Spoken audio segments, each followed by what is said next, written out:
महाभारत की कथा। नारद जी बोले मैं दासी पुत्र था, कथा सुनी सत्संग किया ब्रह्मा पुत्र हो गया, संतों की सेवा। महाभारत की घटना, वेद व्यास जी ने महाभारत से भागवत जी को स्टार्ट किया। महाभारत में 99 कौरव मारे गए। द्रौपदी के 5 बेटों को अश्वत्थामा ने मार दिया।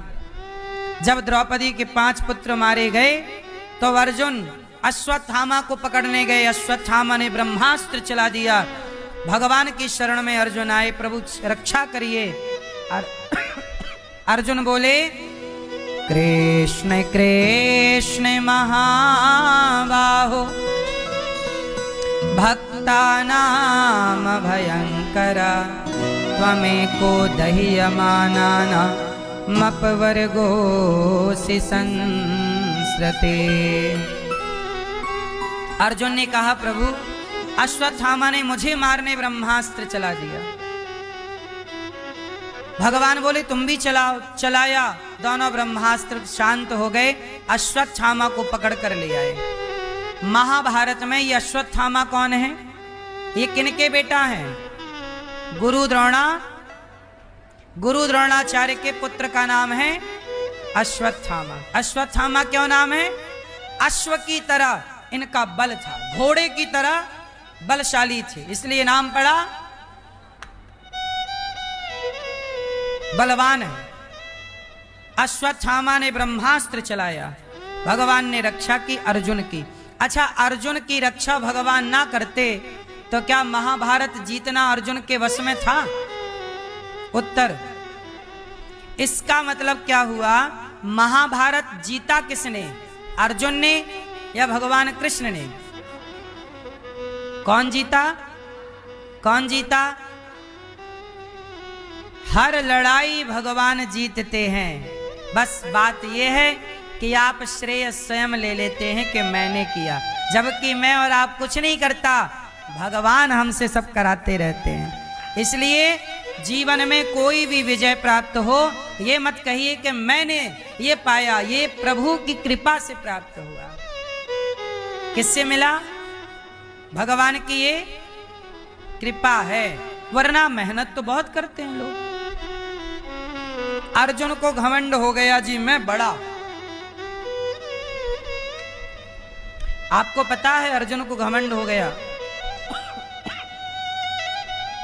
एक बार क्या हुआ, अर्जुन द्वारिका गए। द्वारिका में एक पंडित जी रहते थे। अचानक उनके बेटा पैदा होए और मर जाए तो भगवान कृष्ण की सभा में पंडित जी आए, बोले मेरे 9 बेटे मर गए। हे कृष्ण, कैसा आपका राज्य है? राजा के पाप से पिता के आगे बच्चे मरते हैं। सोचिए, शास्त्रों में यह बात लिखी है। क्या लिखा है? यदि किसी का जवान बेटा मर जाए तो वो किसका पाप है? बोलो, राजा का। राजा पापी होता है तो पिता के आगे पुत्र की मृत्यु होती है। राजा पुण्यात्मा होगा तो कभी पिता के आगे पुत्र की मृत्यु। धृतराष्ट्र पापी हैं। धृतराष्ट्र क्या है? उनके आगे द्रौपदी के कपड़े उतरते रहे और वो चुपचाप तमाशा देखते रहे, चुप रहे। और जबकि वहां राजा कौन था? जिस सभा में द्रौपदी के कपड़े उतारे गए उस सभा में राजा कौन था? राज सिंहासन पर कौन था? धृतराष्ट्र। तो क्या धृतराष्ट्र राजा थे तो क्या राजा का धर्म नहीं था कि वो अपनी प्रजा को न्याय देते? बोलो, जो राजा अपनी प्रजा को न्याय नहीं देता उस राजा के पुत्रों का नाश हो जाता है। देखो, 100 पुत्रों का नाश हो गया धृतराष्ट्र के आगे। पापी राजा होगा तो उस पापी राजा के पाप से प्रजा दुखी होगी। वो ब्राह्मण आए, हे कृष्ण मेरे पुत्र चले गए, पर आप पापी तो नहीं हैं, आप तो साक्षात नारायण हैं, पर आपके होते हुए मेरे पुत्र क्यों गए? तो भगवान यहाँ अर्जुन के अभिमान को तोड़ना चाहते थे। तो अर्जुन के अभिमान को तोड़ने के लिए ये लीला रची। क्या लीला? अर्जुन बैठे, बोले मैं क्षत्रिय हूं, मैं अर्जुन हूं, मैं तुम्हें वचन देता हूं ब्राह्मण, अब जो तुम्हारा बच्चा होगा उसे यमदूत पकड़ के नहीं ले जा सकते। लो ब्राह्मण चले गए। अब उसकी पत्नी के बच्चा होने वाला था 10वां। तो अर्जुन ने अपने बाण से पूरे घर को कवच की तरह बना दिया, सुरक्षा कवच, कोई आ नहीं सकता, जा नहीं सकता। बच्चा हुआ, और बच्चा हुआ तो अब की बार तो लाश समेत गायब हो गया। पंडित जी आए, अर्जुन बड़ी डींगे मार रहा था, मैं क्षत्रिय हूं, मैं गांडीवधारी हूं, मैंने महाभारत जीता, बड़ा बोल रहा था। अब कहां तेरा गांडीव?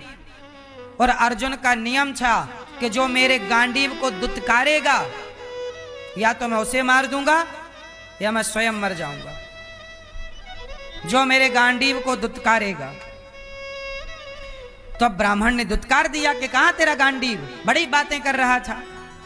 तो अब अर्जुन उस ब्राह्मण को तो मार नहीं सकते, क्योंकि वचन उसी को दिया था कि मैं रक्षा करूंगा। ये भागवत जी का प्रसंग है, ये भागवत जी की कथा है। तो अर्जुन ने अब बोला कि चलो मैं मर जाता हूं। चिता तैयार की अर्जुन ने, बोले अब मैं मर जाऊंगा। और अर्जुन चिता तैयार करके जैसे ही जाने लगे, भगवान कृष्ण आए, अर्जुन यहां चलो मेरे साथ। भगवान ने अपना एक दिव्य रथ बुलाया, अर्जुन को बिठाया, और भगवान अर्जुन के साथ इस मृत्यु लोक से बैकुंठ लोक की यात्रा की। और अर्जुन ने पूरे लोकों में छान मारा, पर कहीं ब्राह्मण के पुत्र नजर नहीं आए। तब जाके वो बैकुंठ गए तो भगवान श्रीमन नारायण के पास ब्राह्मण के पुत्र थे। तब भगवान ने कहा कि अब देखो, आप दोनों धरती पर जिस कार्य के लिए गए थे वो कार्य हो गया है पूरा। अब आप दोनों नर नारायण हो। अर्जुन नर है और कृष्ण नर और नर नारायण, इसलिए बद्रीनाथ में नर नारायण की पूजा होती है। तो चलो अब आप लोग वापस आओ, और ये रहे आपके बच्चे, ब्राह्मण के लौटा देना 10 बच्चे। और अर्जुन का घमंड, अर्जुन ने अपने को बड़ा शक्तिशाली मान लिया। भगवान कृष्ण को वो बार बार भूल जाते, वो ये भूल जाते कि ये कृष्ण के बल से ही मेरा सब कार्य हो रहा। अर्जुन कई बार ये कहते मैं। अर्जुन के अभिमान को समाप्त करने के लिए लीला रची। बाद में ब्राह्मण के 10 बच्चे लौट आए, और आप अर्जुन जाके चरणों में गिरे। तो ब्राह्मण बोले, अर्जुन माफ कर दो, मैंने तुम्हारे गांडीव को दुत्कारा, तुम ही मेरे बच्चे लाए। तब भगवान की ओर अर्जुन ने कहा, ब्राह्मण देवता मेरा कोई बल नहीं, मैं यहां तक कभी नहीं जा सकता था जहां भगवान मुझे लेकर के गए। इसलिए ये पूरा खेल, पूरा विधान, पूरा संसार इनका रचा हुआ। अब अर्जुन को आखिरी में समझ में आया कि साक्षात परब्रह्म नारायण यही है। तो कुल मिला के इन सारी बातों का अर्थ ये निकलता है कि धर्म यदि है तो आपके जीवन में हानि नहीं हो सकती किसी भी चीज की। जब पाप बढ़ता है तब हानि होती है। इसलिए महाभारत का युद्ध द्रौपदी के 5 पुत्र अश्वत्थामा ने मार दिए। अश्वत्थामा को पकड़ के अर्जुन लाके खड़ा करते हैं। अच्छा, भगवान कृष्ण भी ना कुछ लोगों को मरे हुए को जीवित कर देते हैं। बताओ भगवान कृष्ण ने किन किन लोगों को जीवित किया मरे हुए? सुनो,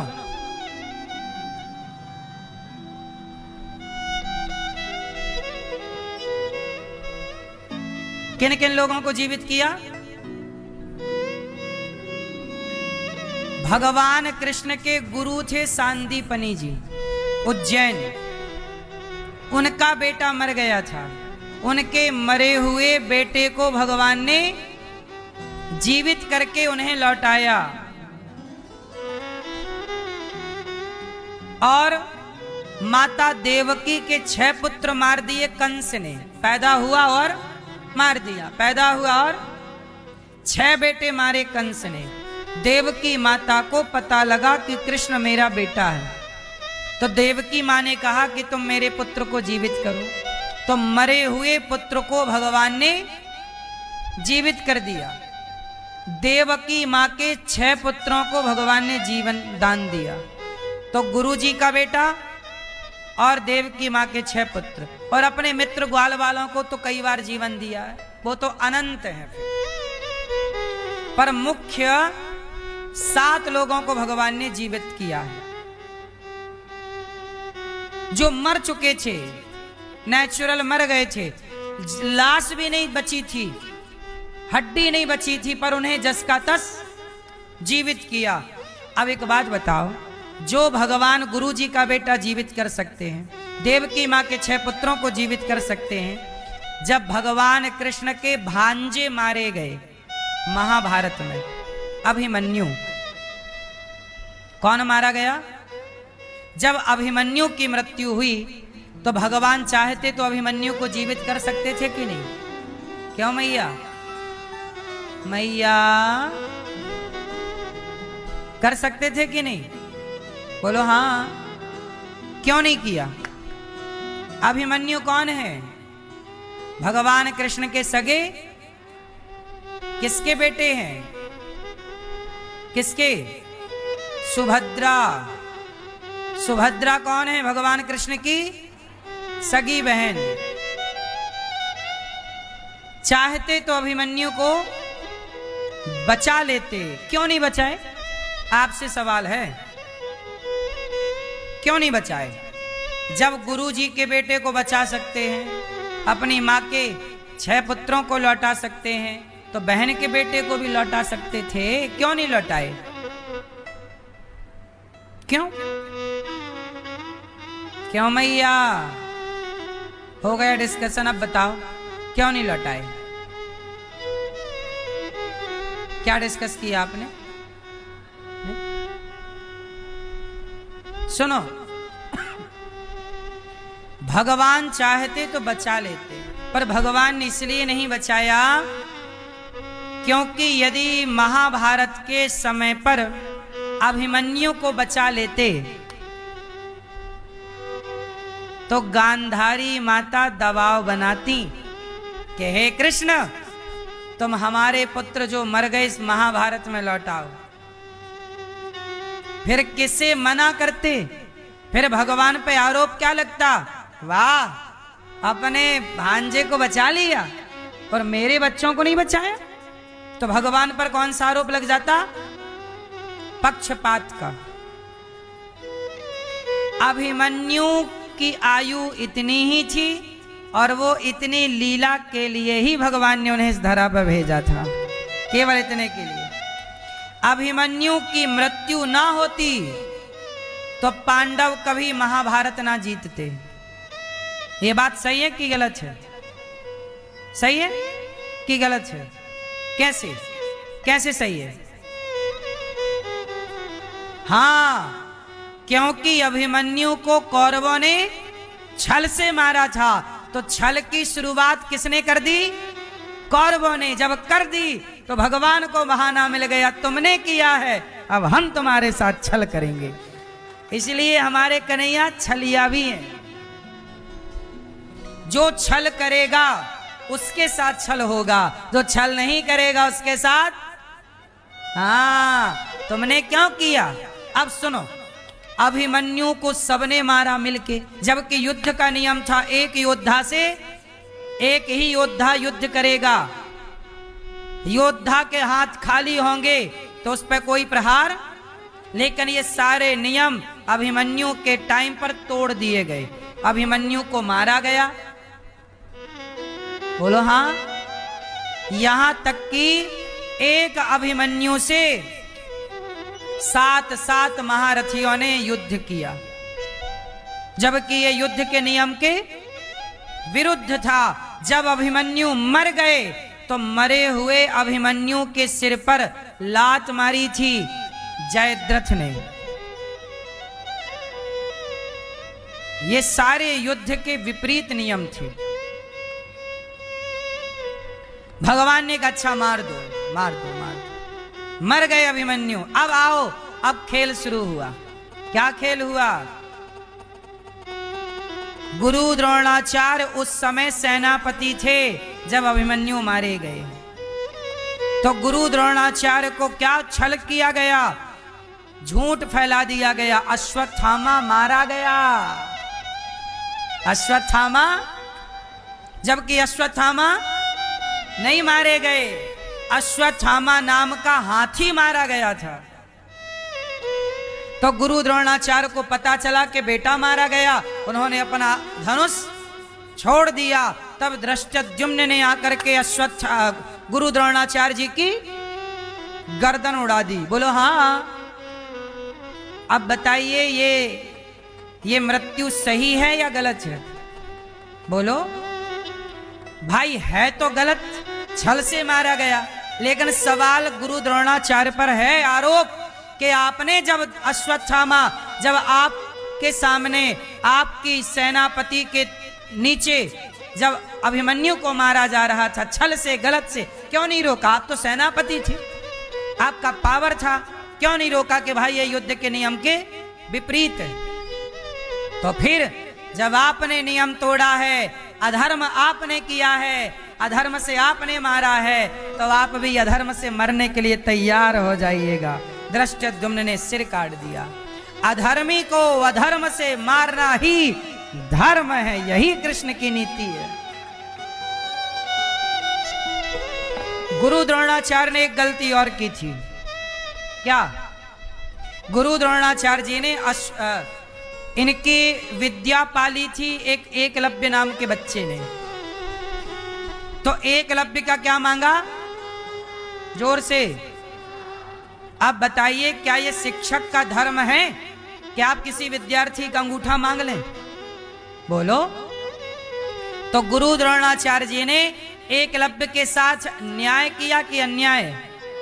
ये बात सही थी कि गुरु द्रोणाचार्य जानते थे कि एकलव्य दुर्योधन का साथ देगा, और यदि दुर्योधन का साथ दिया तो दुर्योधन की ताकत बढ़ जाएगी और वो अधर्म करेगा। इसलिए गुरु द्रोणाचार्य जी ने एकलव्य का अंगूठा मांग लिया कि तू युद्ध मत करना, क्योंकि तू युद्ध करेगा तो तू पांडवों का साथ तो देगा नहीं, क्योंकि तुझे अर्जुन से लड़ना है। तो अर्जुन से लड़ने के लिए स्वाभाविक तुझे कौरवों के साथ खड़ा होना पड़ेगा, और कौरवों के साथ तेरे जैसे अच्छे लोग खड़े हो जाएंगे तो दुर्योधन जैसे दुष्टों की ताकत डबल हो जाएगी। इसलिए अंगूठा मांग लिया, तू भैया युद्ध मत करना। इसी चक्कर में भगवान ने बर्बरीक का सिर काट दिया था। बर्बरीक भी बोले कि मैं उसके साथ खड़ा होऊंगा जो हारेगा, मैं उसके साथ खड़ा होऊंगा जो और हारेगा कौन? दुर्योधन। तो दुर्योधन हारेगा, तो बर्बरीक यदि दुर्योधन के साथ खड़े हो गए तो उन्होंने बोला था कि मैं एक बाण में या दो बाण में पूरे महाभारत को जीत लूंगा। तो भगवान ने सिर काट दिया कि भाई तू चुपचाप बैठ। बाद में उन्हें इनाम दिया, अपना नाम दिया, अपनी शक्ति दे के भगवान ने खाटू में स्थापित करा दिया। बाद में वही खाटू श्याम कहलाए, वही बर्बरीक। बोलो हाँ। तो भगवान धर्म को जिताना चाहते हैं, धर्म को जिताने में छल करना पड़े तो छल करना भी धर्म है। तुमने छल किया, अब लो छल। गुरु द्रोणाचार्य का सिर काट दिया। और सुनो, ये कर्ण को कैसे मारा? कर्ण का रथ का पहिया जमीन पे धस गया। कर्ण पहिया निकालने उतरे तो भगवान ने अर्जुन से कहा निकाल बाण मार से। अर्जुन ने कहा प्रभु गलत है, योद्धा यदि रथ से नीचे है तो उसे मार नहीं सकते, ये युद्ध का नियम है। भगवान बोले वाह, बड़ा नियम पालन कर रहा है। जब तेरी पत्नी के भरी सभा में कपड़े उतारे जा रहे थे तब इसी ने तो बोला था कर्ण ने कि द्रौपदी तेरे 5 हैं, छठा मुझे बना ले। तो बताओ किसी महिला को यह कहना धर्म था? तुम्हारे सामने जब कोई महिला के कपड़े उतारे जा रहे हैं तो कर्ण जैसा योद्धा जहां बैठा हो तो वहां धर्म की उम्मीद लगाई जाती है। पर इसने क्यों नहीं धर्म का साथ दिया, द्रौपदी का साथ दिया? बताओ क्या द्रौपदी के कपड़े उतारना धर्म था कि अधर्म था? हाँ, तो अर्जुन जब तेरी पत्नी के कपड़े उतारे गए तब ये धर्म कर रहा था? अधर्म था। इसलिए ऐसे अधर्मी को अधर्म से मार देना ही धर्म है। अर्जुन मार। चलाया बाण, कर्ण मारे गए। तीसरा दुर्योधन। दुर्योधन के मैया बोली आखिरी में, कल आ जाना कपड़े उतार के मेरे पास, मैं तुझे देखूंगी तो वज्र का हो जाएगा। क्यों? गांधारी मैया ने क्या बोला? आना, सारे कपड़े उतार के आना, तुझे मैं निर्वस्त्र देखूंगी बेटा, तू अमर हो जाएगा। पहली बार गांधारी ने पट्टी हटाई आंखों से। बोलो हाँ, किसे देखने के लिए? हाँ, दुर्योधन आजा आजा आजा, कल आना। दुर्योधन चला माँ के कमरे में, माँ मुझे देखेगी तो अपना पूरा पातिव्रत धर्म से मुझे वज्र का बना देगी। अब गांधारी मैया के कमरे में जाने लगा दुर्योधन कपड़े उतार के, तो रास्ते में कौन मिल गया? भगवान। कहाँ जा रहे हो? पेड़ के पीछे छिप गया दुर्योधन। ऐसी था ना, डिंग डोंग था, छिप गया पीछे। भगवान बोले कहाँ तुम नंग धड़ंग जा रहे हो? बोले माँ ने बुलाया है। तो बोले क्यों, ये कपड़े नहीं पहने आज दुर्योधन? कपड़े खत्म हो गए क्या? नहीं नहीं, माँ ने बोला है आज तुम सारे कपड़े उतार के आना। क्यों? आज माँ मुझे बलवान बनाएगी वज्र का। तो भगवान बोले कपड़े पहनने का मना किया था, अरे कमर तो ढक लो। माँ के सामने तुम इतने बड़े बच्चे, छोटा बच्चा तो नंगई माँ की गोद में रहता है, पर तुम तो इतने बड़े हो, अब ऐसे नंग धड़ंग माँ देखेगी, अच्छा लगेगा? अरे कमर तो ढक लो। माँ ने कपड़ा पहनने का मना किया है, पत्ते लपेटने का थोड़ी मना किया है। केले के पत्ते की टॉवेल बना दी भगवान ने। हाँ, लेके आए हैं, ले पहना दी कमर में, ढक गया, उसकी जंघा ढक गई। टॉवेल लपेट लिया ना, तो टॉवेल लपेटने से जांघें अपने आप ढक जाती हैं। लो भैया, अब दुर्योधन गया। देखो, कोई कितनी भी ताकत लगाए, कोई कितना भी दिमाग लगाए, लेकिन अधर्मी बचेगा नहीं। मां गांधारी के पास गए। दुर्योधन बोले मां मैं आ गया। मां बोली बेटा कपड़ा तो नहीं है? ना मां, कोई कपड़ा नहीं है शरीर में। कपड़ा नहीं था, पत्ते थे। मां ने पट्टी हटाई, और पट्टी हटाई तो पूरी जिंदगी में पहली बार माता ने पट्टी हटाई है। और पूरी जिंदगी की जो तपस्या थी माता की, गांधारी की, पातिव्रत धर्म था, त्याग था, तपस्या, पुण्य मां ने बेटे की ओर ट्रांसफर किया। और पूरे शरीर को जी भर के देखा, जहां जहां नजर जाती वो वंग वज्र का होता चलता, पत्थर का होता चलता। परंतु मां की नजर जांघों में नहीं गई, क्योंकि जांघों में पत्ते थे। तो मां ने कहा क्यों, ये तूने क्या पहन रखा है? बोले वो आपके सामने अच्छा नहीं लगता तो टॉवेल। कपड़ा नहीं है, ये कपड़ा नहीं है, पत्ता। गांधारी बोली ये सलाह तुझे किसने दी? बोले कन्हैया ने। समझ गई। पूरा देखा तो पूरा हो गया दुर्योधन वज्र का, छाती वज्र की, पेट वज्र का, भुजा वज्र का। अब उसका सिर कोई नहीं तोड़ सकता, अब उसकी छाती पे कोई बाण नहीं घुसेगा, पर उसकी जांघें कमजोर रह गई। क्या कमजोर रह गई? अब लो भैया, दुर्योधन गया, दुर्योधन गया और भीम भैया से युद्ध हुआ। और जब युद्ध हुआ तो युद्ध का नियम है कि युद्ध में गदा युद्ध का नियम है कि गदा जांघ में नहीं मारते। गदा कहां नहीं मारते? जगह कहां नहीं मारते? गदा जांघ में गदा नहीं मारते। तो दुर्योधन ने भीम भैया को बहुत मारा, क्योंकि भीम का शरीर वज्र का तो था नहीं। अब ये जहां मारे गदा दुर्योधन को लगे ही ना। तब भगवान ने इशारा किया भीम भैया, भीम भैया, भीम भैया। मानो भगवान बोले इसकी जंघा पे मार, और जंघा पे गदा मारी तो बलराम जी आ गए। बलराम जी बोले तुम दोनों मेरे चेला हो। भीम, युद्ध का नियम है, जंघा पे गदा नहीं मारते, तुम इसकी जंघा पे क्यों मार रहे हो? तब भगवान कृष्ण बोले दाऊ भैया, दाऊ भैया बोले ये अधर्म है। जंघा पे गदा मारना अधर्म है। तब भगवान कृष्ण बोले, दाऊ भैया, क्या किसी की पत्नी को अपनी जंघा पे बिठाना धर्म है? बोले नहीं। बोले भरी सभा में जब द्रौपदी के कपड़े उतारे जा रहे थे, इसी दुर्योधन ने बोला, किसके कपड़े उतार के मेरी जंघा पे लाके बिठा दो। दाऊ भैया, तब आप कहां थे धर्म का पाठ पढ़ाने के लिए? अब इस अधर्मी का न्याय हो रहा है तो आप धर्म का पाठ पढ़ा रहे हो, आप जाओ। और भीम भैया ने जांग तोड़ दी और दुर्योधन धराशायी हो गया। जब गांधारी ने सुना कि मेरा बेटा दुर्योधन मारा गया और जांघें तोड़ी गईं, बुलाया, कन्हैया यहां। जी माता, हाजिर हूं। क्या जरूरत थी टॉवेल लपेटवाने की? क्या जरूरत थी जांघें ढकवाने की? तुमने ही मेरे बच्चों को मरवाया है। सच बताओ, गांधारी मां की गलती है या नहीं? क्या गलती है? गांधारी मां ने आंखों की पट्टी हटाई तो सही, पर दुर्योधन को बचाने के लिए हटाई। काश आंखों की पट्टी हटाई होती द्रौपदी की लाज बचाने के लिए, तो ये महाभारत ही ना खड़ा होता। पट्टी समय से उतार ली होती माता ने और बच्चों को संस्कार दे दिया होता तो ये नौबत नहीं आती।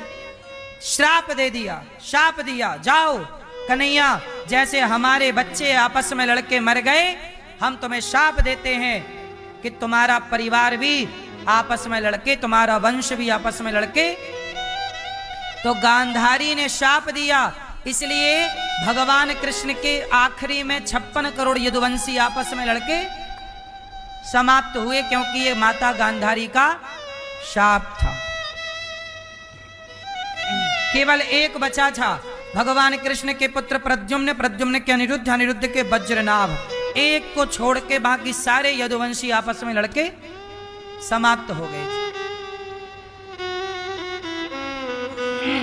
मां गांधारी के शाप को भगवान चाहते तो स्वीकार ना करते, पर भगवान ने कहा, ना मां, तू मां है, और मां वरदान दे या शाप दे, दोनों को स्वीकार करना पुत्र का धर्म है। मां होती है, मां होती है, चाहे वो वरदान दे तो स्वीकार करो, शाप दे तो स्वीकार करो। हर मैं उसकी ईश्वर की कृपा मानो। आप सेवा करो, आप अच्छा करो। भगवान ने क्या बुरा किया था?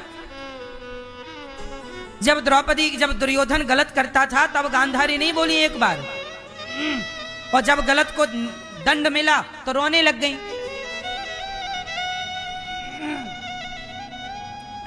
तो अधर्म भगवान ने, जहां अधर्म की जरूरत है वहां भगवान ने अधर्म से इनको मारा।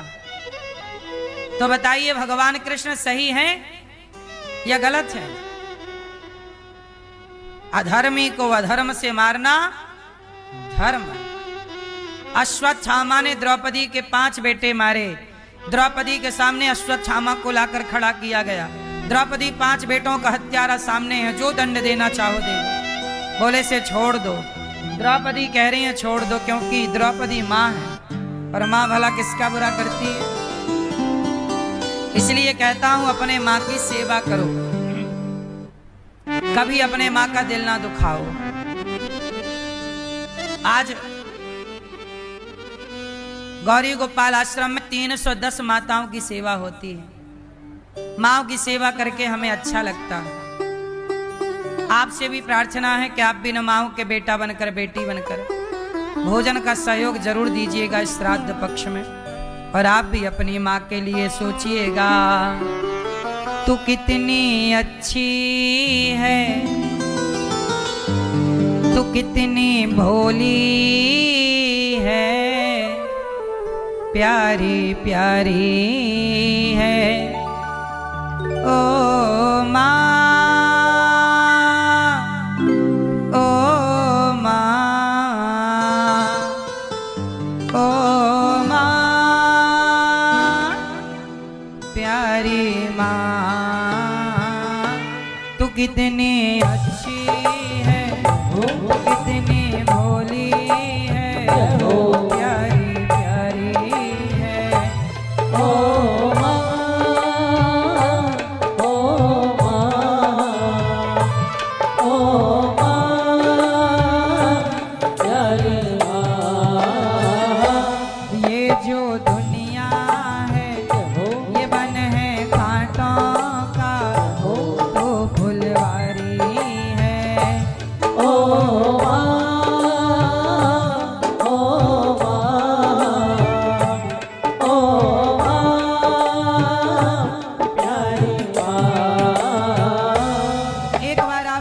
अपनी अपनी माँ के लिए कहो, तू कितनी अच्छी है, तू कितनी भोली है, प्यारी प्यारी है। ओ माँ, ओ माँ, ओ माँ, प्यारी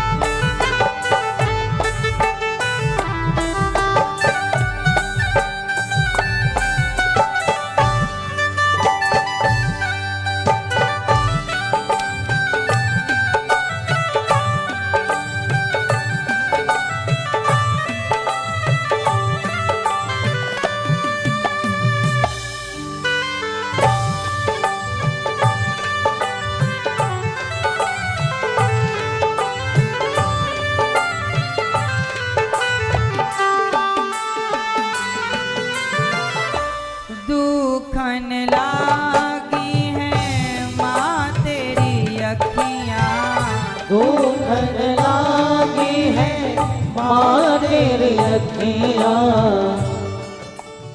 मेरे लिए जागी है तू सारी सारी रतियाँ, मेरी निंदिया पे अपनी निंदिया भी तूने वारी है। ओ माँ,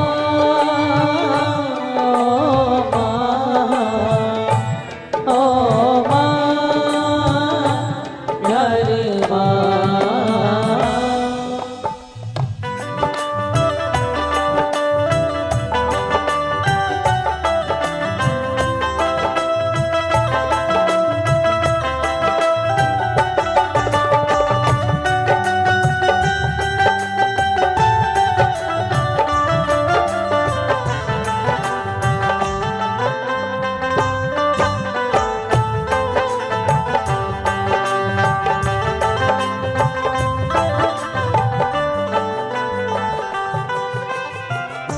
अपना नहीं तुझे सुख दुख कोई, अपना नहीं तुझे सुख दुख कोई, माँ का अपना कोई सुख कोई दुख नहीं। अपना नहीं तुझे सुख दुख कोई, अपना नहीं तुझे सुख दुख कोई। मैं मुस्काया तू मुस्काई, मैं रोया तू रोई, मेरे हंसने पे मेरे रोने पे तू बलिहारी है। ओ माँ, ओ माँ, ओ माँ, प्यारी माँ।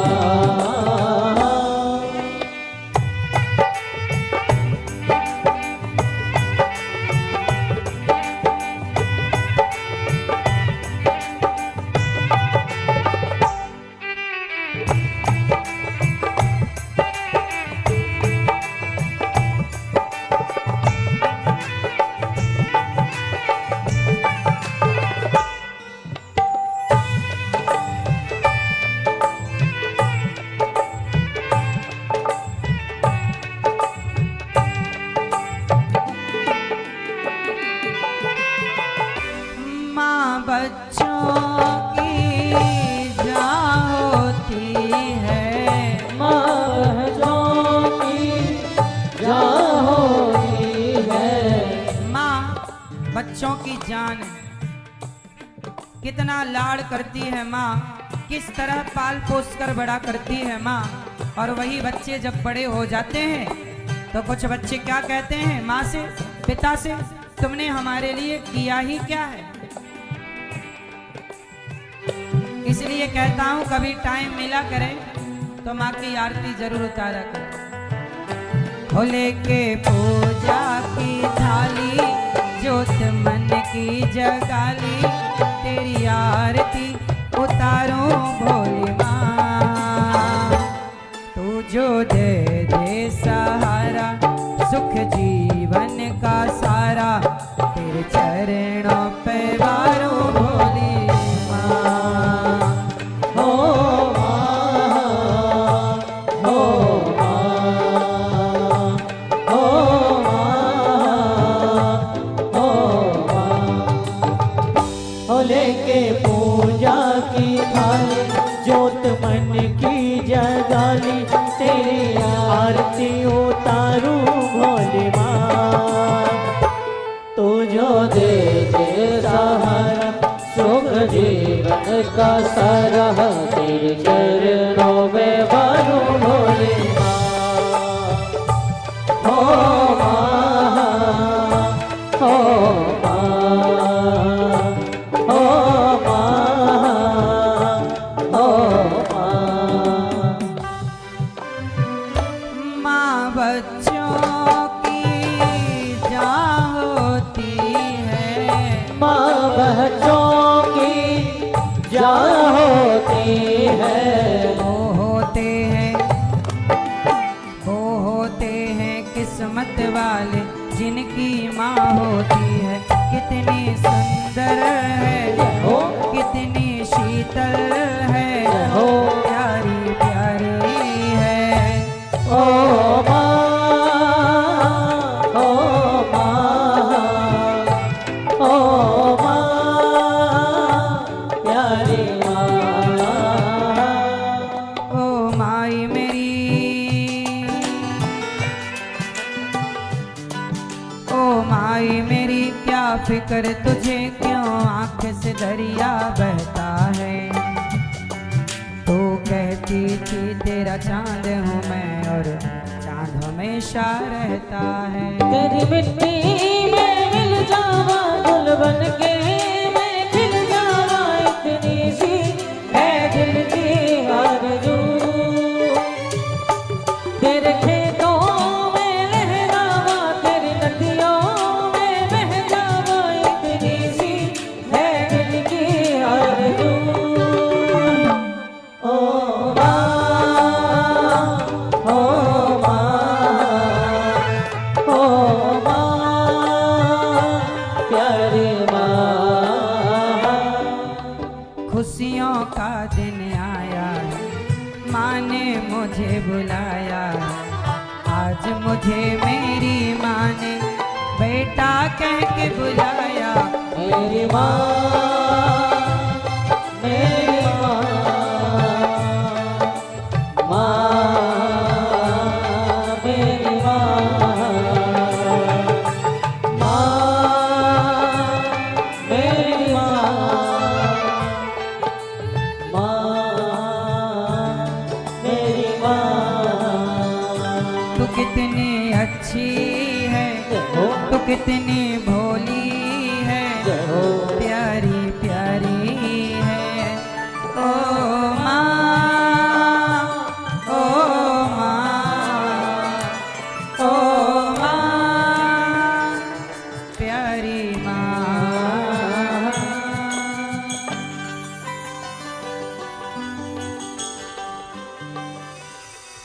इसलिए हम कभी अपनी माँ का ऋण नहीं चुका सकते। इसलिए अपनी माँ की सेवा करो, अपनी माता में श्रद्धा रखो, भगवान की तरह पूजो।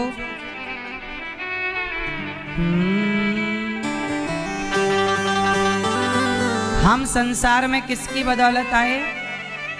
मुझे से दुनिया में लाया, मुझे बोलना चलना सिखाया। ओ माता पिता तुम्हें वंदन, मैंने किस्मत से तुम्हें पाया। मुझे इस दुनिया में लाया, मुझे बोलना चलना सिखाया। ओ माता पिता तुम्हें वंदन, मैंने किस्मत से तुम्हें पाया। पूजा है तुझको, पूजेंगे हरदम, माँ के ही अर्पण है ये मेरा जीवन। मेरी माँ एक मंदिर है और ममता पूजा है, एक वो ही भगवन है और कोई न दूजा है। ये मेरी कहानी है, प्यारी जिंदगानी है। आज हूँ मैं जो कुछ भी, मेहरबानी तेरी है। तेरे जीवन में खुशियाँ तमाम आएंगी, तेरे जीवन में खुशियाँ तमाम आएंगी। ले ले माँ की दुआएं तेरे काम आएंगी। माही मंदिर माही पूजा, ओ माँ से बढ़कर कोई न दूजा। माही मंदिर क्या ये अंबर, क्या ये धरती, माँ की तुलना हो नहीं सकती। बड़े बड़े ज्ञानी कहते हैं माँ का रुतबा सबसे ऊंचा। माही मंदिर तेरी उंगली पकड़ के चला, ममता के आंचल में पला। माँ ओ मेरी माँ, मैं तेरा लाडला, मैं तेरा लाडला।